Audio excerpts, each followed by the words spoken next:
விழுப்புரம் பக்கத்துல கஞ்சா போதையில ஒரு கும்பல் மாணவர்கள் மற்றும் பொதுமக்களை தாக்கின சம்பவம் அதிர்ச்சியை ஏற்படுத்தியிருக்கு.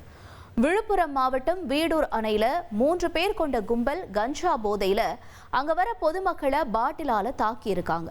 அதை தட்டி கேட்ட கலையரசன் என்பவரையும் அவரது கடையையும் தாக்கியிருக்காங்க.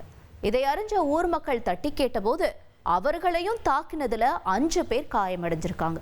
இது தொடர்பா போலீசார் தீவிர விசாரணை நடத்திட்டு வராங்க.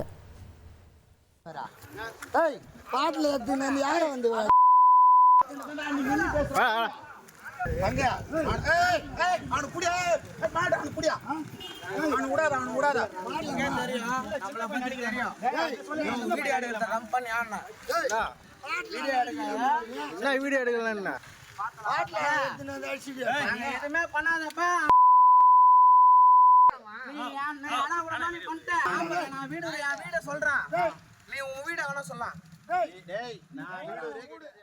திண்டுக்கல் மாவட்டம் கோட்டை வெளியில கோழிகளை விழுங்கிய 7 அடி நீளம் கொண்ட மலைப்பாம்பு பிடிபட்டிருக்கு. வீட்டுக்குள்ள புகுந்த அந்த மலைப்பாம்பு அங்கிருந்த கோழிகளை விழுங்கி நகர முடியாம இருந்ததை பார்த்து அதிர்ச்சி அடைந்த அந்த பகுதி மக்கள் வனத்துறைக்கு தகவல் தெரிவிச்சிருக்காங்க. சம்பவ இடத்திற்கு வந்த வனத்துறையினர் மலைப்பாம்பை பிடிச்சு அடர்ந்த வனப்பகுதியில விடுவிச்சிருக்காங்க. இனி செல்லும் இடமெல்லாம் செய்தி.